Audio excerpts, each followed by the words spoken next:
राधे राधे। कैसे आप सभी, मेरे चैनल पर आपका स्वागत है। मेरा नाम है सुषमा। तो आशा करें कि आप अच्छे होंगे और पढ़ रहे होंगे।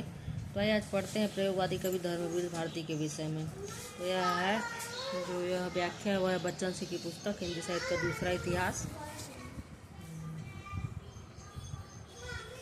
तो आजकल परीक्षाओं में बच्चन सिंह से बहुत प्रश्न पूछा जा रहा है, इसलिए बच्चन जी की पुस्तक को पढ़ना जरूरी है और किस कवि के विषय में क्या कहे हैं ये भी जानना हमें ज़रूरी है। तो अगर आप चैनल पर मेरे नए हैं तो प्लीज़ ज़रूर सब्सक्राइब करें, शेयर करें, लाइक करें और कमेंट भी करें। तो आइए पढ़ते हैं।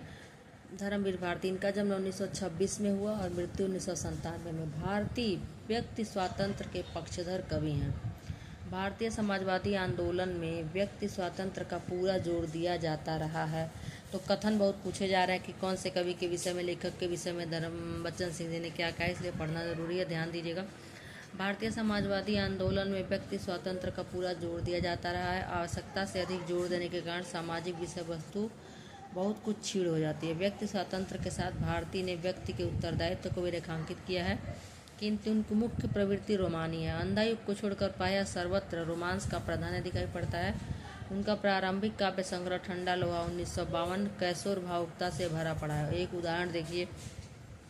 अगर मैंने किसी के होठ के पाटल कभी चूमे, अगर मैंने किसी के नैन के बादल कभी चूमे, अगर मैंने किसी की मत भरी अंगड़ाइयाँ चूमी, अगर मैंने किसी की सांस की पुरवाइयाँ चूमी। 7 गीत वर्ष में उन्होंने अपनी कैसूर भावुकता को भी तोड़ने की कोशिश की है।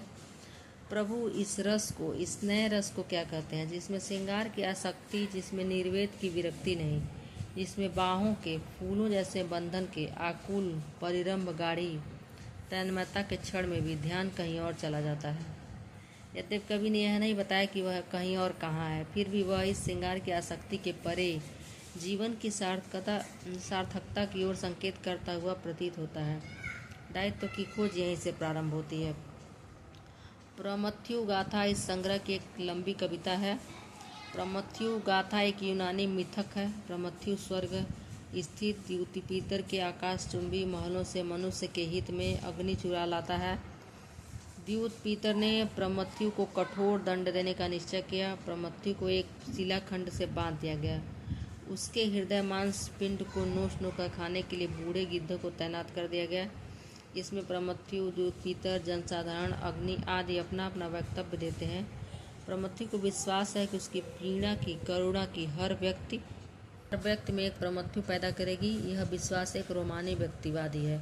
इतिहास का विरोध करते हुए एक स्थान पर कहता है कि कूड़े सा हमको तज कर, तट के पास मंदिर की गति से बढ़ जाएगा इतिहास।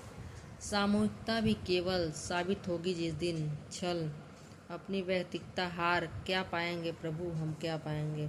यहाँ पर भारती ने एक विवादास्पद प्रश्न उठाया है। व्यक्ति स्वातंत्र के अपने खतरे हैं तो सामूहिकता के अपने। सामूहिकता का एक कोई ऐसा रामबाण नहीं जिसकी वह सारे अन्यायों, अत्याचारों, शोषणों को ध्वस्त कर दे। व्यक्ति स्वातंत्र के अभाव में सामूहिकता एक छलावे के रूप में आ सकती है। इसलिए आज जनतांत्रिक समाजवाद की बात उठाई जा रही है। टूटा पहिया में व्यक्तिगता का समर्थन करता हुआ कवि कहता है, मैं रथ का टूटा पहिया हूँ, लेकिन मुझे फेंको मत इतिहासों की सामूहिक गति। सहसा झूठी पड़ जाने पर क्या जाने सच्चाई टूटे पहियों का आश्रय ले। यहाँ पर एक प्रश्न और उठता है कि व्यक्तिगता की झूठी पड़ जाने पर सच्चाई किसका आश्रय लेगी। अनुप्रिया अपनी संरचना में अत्यंत आकर्षक बन पड़ी है। इसमें संदेह नहीं है कि किंतु इसमें भी इतिहास की गति को एक छलावा माना गया है। महाभारत के बाद कल्पना की गई है कि युद्ध की थकान से व्याकुल कृष्ण किसी आंचल की छाया में विश्राम पाने के लिए लौटेंगे। वह आंचल राधा का होगा। मैं पगडंडी के कठिनतम मोड़ पर तुम्हारी प्रतीक्षा में अडिग खड़ी हूँ कनु मेरे। कहना न होगा कि कवि की कनुप्रिया इतिहास के विरोध में खड़ी है। व्यक्तिगता पर ऐतिहासिक एकांतिक बल देने के कारण किसी के आंचल की छाया में ही विश्राम मिलता है। तो यह था कवि जो है धर्मवीर भारती, जो कि प्रयोगवादी के कवि हैं, प्रयोगवाद के कवि हैं, प्रयोगवादी कवि। तो इनके विषय में जो बच्चन सिंह की पुस्तक में दिया हुआ है, मैंने वीडियो बनाया और आप ज़रूर पढ़ें। इसके बाद अगला नंबर है कुंवर राणा का, जो कि अगली वीडियो में मिलते हो। तब तक के लिए पढ़ते रहिए, खुश रहिए, मस्त रहिए। धन्यवाद।